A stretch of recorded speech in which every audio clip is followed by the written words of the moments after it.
طبعا الاطفال مشهور قوي عندهم الانيميا، تلاقي الاطفال بقى معتمد بقى الكاراتيه والشيبسي والتوفي والملبس واللي بان الاكل بقى بتاع الحديد، الاكل الصحي اللي فيه حديد ما بياكلوش، فتلاقي معظم الاطفال عندها انيميا نقص حديد.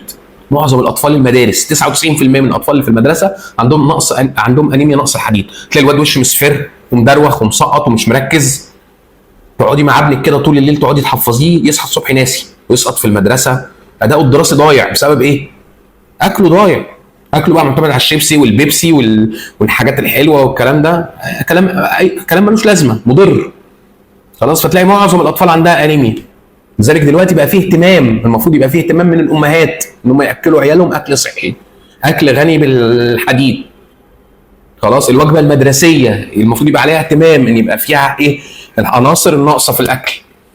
خلاص، تعمل مثلا يعني تعمل لهم بسكويت مثلا دقيق مدعم فيه فيتامينات ب 1 و2 و3 و6 و12 وحديد، يعملوا لهم كده بسكويت مثلا هيتاكل في الوجبه المدرسيه، يبقى غني بالحاجات اللي ناقصه اللي هم ما بياكلوهاش في البيت او ما بياكلوهاش في المدرسه، فيحطوا يعملوا لهم وجبه مدرسيه مفيده صحيه.